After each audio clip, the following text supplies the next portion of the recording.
So Ava, I have to say, I think you did a fantastic job here. But and I asked this question actually of David as well. I believe that as you create your art, you define your art defines you. What did you learn about yourself in making this film? Goodness, I learned that I could do this, you know? I mean, I know that sounds kind of base and elementary, but, you know, certainly, you know, this film with bridges and horses and shutting down capitals of 2 states and green screen and firearms and 500 extras and history and king, and there was so much to it. A sprawling cast and huge producers and a studio, which I'd never worked with. All of those things, you know, I'm at the end of it now, and we did it. And so it taught me that it is possible to step into that moment, step into the risk, the doubt of something like this, and come out on the other side, and I'm really happy that we're here. Well, one of the things I think you did to me that I love about the film is that not only did you show the women who were part of the civil rights movement, but really portrayed all these characters as human, flawed and all. How important was it for you to bring some of that forward? Well, I don't think anyone's interested in seeing a film about a statue or a speech or a street or a sale or initials or a catchphrase or all of the things that King has been reduced to. And I think in general, you know, so much about the civil rights movement has been homogenized. I mean, just the sheer violence and vitriol that was happening and the strategy and sophistication that it was being met with, the intellect that it was being met with. A lot of people, I think, reduced the nonviolence as being passive, and it was very active, very strong, very bold, very radical. So it's just a different way of looking at it. I know I learned a lot about researching the nonviolent movement because I grew up in Compton, so I'm more of a Panthers, Black Power kind of gal. That was the ideology that I grew up on. And so I gained a lot of respect for different ideas around issues of the liberty of Black people while making this. What would you hope people to come away from having seen this movie, especially coming out now? Well, I mean, you know, it's just an honor that this film, this piece of art that we've made can meet this really rich, robust cultural moment. I mean, there's so much going on, not just in America, but in the world right now around issues of justice and dignity, you know, and I think really what's happening right now, this energy that's moving of activism, of social change, of unrest is healthy. It's necessary. I know I've never experienced it in my lifetime, and so as an adult in this moment to be able to be a part of it and to contribute something to it, like this film, maybe it's a part of the conversation, maybe it sparks an idea, it means a lot to me. Okay, thank you. In one of the most controversial Oscar races in a long time, and a sharp contrast to last year's award season, Hollywood is looking at an Oscar race with no diversity among its nominees in major categories. I recently asked writer, producer, director Malcolm D. Lee, the force behind the popular Best Man franchise, what he thought of the lack of diversity in this year's Oscars. I don't know. You know, I feel like in some ways the Academy says, hey, look, we gave you 12 years a slave, you know, right, leave it alone, like leave us alone. I mean, it's, and I feel like, you know, Selma, you know, I know we're talking about Selma as one of those films that got, you know, overlooked. Or at least the film didn't get overlooked, and I kind of feel like they kind of said, oh, okay, let's put it as the best picture. So they don't pick at the Oscars. Yeah, and but I really feel like Ava should have been at least nominated. I agree with you 100%. More than her. David Oyelowo.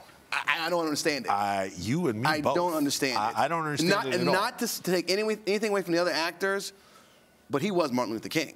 I mean, you know, he delivered a tour de force performance. And he'll be what there'll be other performances will be measured against. I agree. I think so. I agree. That's what I'm talking about. You're Birdman. Coming up, who will take home this year's Oscar? It's Hollywood's biggest night and one of the most controversial years. We give our predictions next here on Arise on Screen. Oopsie daisy. Forgot my jacket.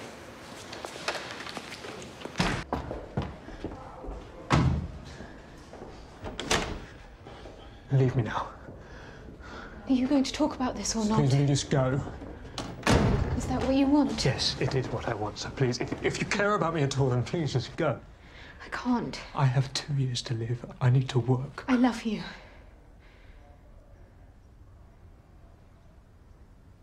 You've leapt. That's a false conclusion.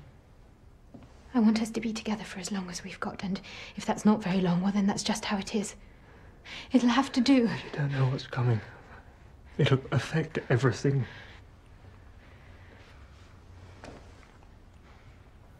That was Eddie Redmayne and Felicity Jones in Best Picture nominee, The Theory of Everything.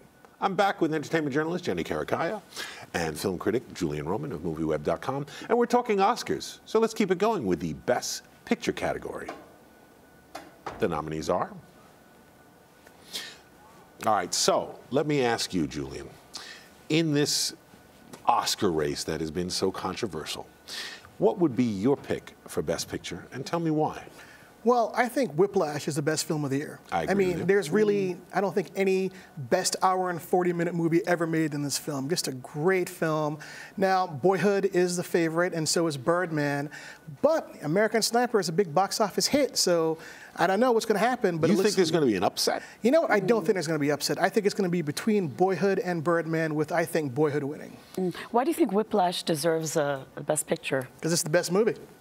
Period. I think it's a great movie. I don't know if it deserves the Best Picture, what are your choices? though. You disagree. I think overall, Birdman just offers everything in terms of cinematography, direction, a really amazing ensemble cast, you know, an original screenplay, and just the film overall, just it was surprising. Well, I found Birdman surprising too, because I went into the film not knowing anything about it except the premise, and the premise did not impress me.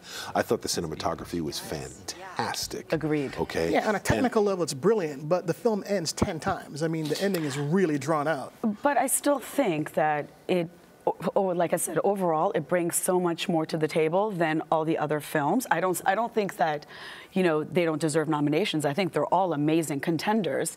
But I think Birdman, personally, should win. You liked Birdman more than Selma.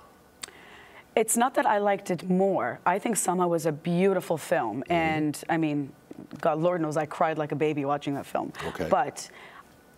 like I said, in every category, when you look at Birdman, it just, for me, it feels like it has a lot more.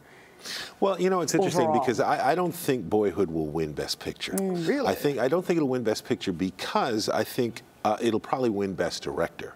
Because I think, you know, Boyhood is a film that has done something, you know, 100 years of film, everything's been done. He did something new. Though he's been toying with time with his series of, you know, with Ethan Hawke and Julie Delpy, and you know, that played with it because we keep revisiting these characters every 10 years or so. But I think no film has ever actually done what he's done. And I think that is an achievement in film. Yeah, Michael Apted did the documentary with Correct. You know, with those people over the time. But what makes Boyhood so great, and I think this is why it's going to win, is it's not an extravagant story. There's nothing really insane that happens. It's a very, I agree with you. It's a very straightforward story about growing up. That's why I don't think it'll win Best Picture. And I think that's the beauty of it. It's almost beautiful and poetically simple. Let's call it that. I agree. It's deceptively simple. But we're going to move on to our next category, which is Best Actress. So, of course, I'm going to ask you. I think this is our weakest category this year because I don't think there are any performances that are really as amazing as some we've seen in previous years. Right. But I know who my pick is. Who is yours? My pick is definitely Reese Witherspoon. Really? Yeah, because I just, on an emotional level and on a personal level, the character resonates with me. And I think her performance is spectacular. I mean, I think since Walk the Line, I haven't seen anything like this from her. And it was a very grueling shoot. And, you know, I think that what she brought to the table was incredible. Did it make you want to go walk in the wilderness? Well, I have. That's why it resonates with me. You know, Okay. I understand the backpacker's life, and but also, you know, all the grieving that she's trying to overcome and trying to find herself. I think it's a really well-written film, and I think. And you think so? You think she'll win? I think she'll win. No, That's who you want to win. No, that's who I want to win. I think who will win is Julianne Moore. I agree with you there. Yeah. Now, what about you, Julian? Julianne Moore is a lock to win. Still Alice, not a great film, but her performance is good. It is. And she's won every award coming into it. But if you ask me, Rosamund Pike in Gone Girl deserves to win this Oscar. You're out of your mind. Yeah, okay. I am out of my mind. First of all, Rosamund Pike is good in the role. She's great, She's not not good. great. It's a great role. It All right, is- well, we only got a minute left, so we're going to get to our next category. All right. Last category, Best female actor. villain. Best female villain. Who's your pick for Best Actor? I think Eddie Redmayne deserves to win, and probably will win. He's won the BAFTA, he won the SAG, but even though people are talking about Michael Keaton, I'm predicting an upset. Bradley Cooper will win the Best Actor. Well, for being stoic? Well, I mean, American Sniper is by far the biggest hit of all these films, and nothing else is being rewarded, so they're going to give it to him, I think. I don't think so. I don't think so. Eddie Redmayne, I think, hands down, is going to win, and I think he should. I think Eddie Redmayne, though, I do think Michael Keaton has a chance because I think he's never won one, and I think people like him. I do agree that Bradley Cooper's the golden boy. It's going to be the upset. I have a feeling. I don't see it, but I have to say, I think David Oyelowo was completely snubbed. He was totally robbed. And so was Chadwick Boseman. Yeah, they were he robbed. gave a great performance. I think David should have replaced Steve Carell, personally. Well, we're going to move on, and we'll be back. ¿Qué violencia? A ver.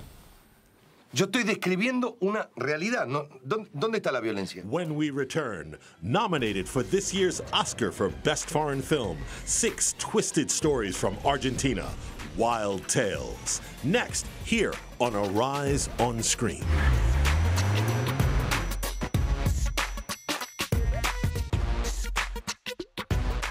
¿Trabajo o placer?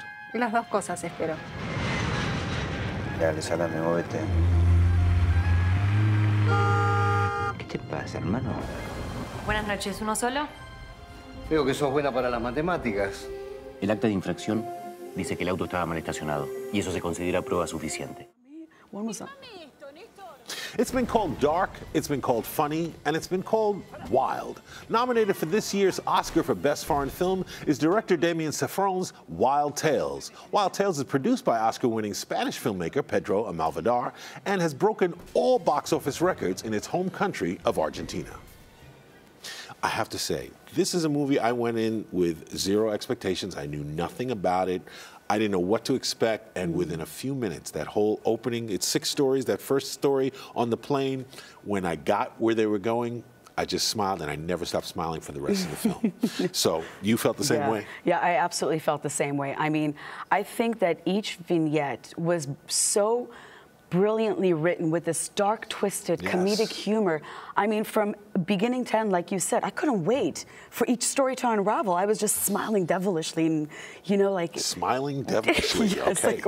Like, that's her quote. I was smiling devilishly. Well, you know, you're absolutely correct. And Julian, I think you felt the same way, too. I walked in totally cold. I thought this was a great film, really gallows humor. I mean, all the vignettes start off normal, then quickly fall off a cliff into some dark and twisted places, and extremely entertaining. Well, it's entertaining, and it made me feel, as I watched this, I sat there and I go, why aren't American filmmakers making movies like this? I've seen I've never seen one American anthology film ever that came anywhere close to this. This movie, to me, it had something to say about life, the things that we let get to us and where we may go, and it just took it to the nth degree. Yeah. A film like this cannot really be mass marketed in America because it's such a dark niche film. But for what it is, it's very entertaining. So you'd recommend? Highly. Oh, most definitely. Okay. Well, I recommend it, and I hope it wins tomorrow. Yeah, I hope so, probably too. Not. Ida and Leviathan are very well liked. Yeah, but it's Ida is very well liked. So, well, it's been a lot of fun, and I hope you'll come back, both of you. Thanks for having us. Thanks, Mike. I'm Mike Sargent, and we'll be back next week to talk more movies here on Arise on Screen.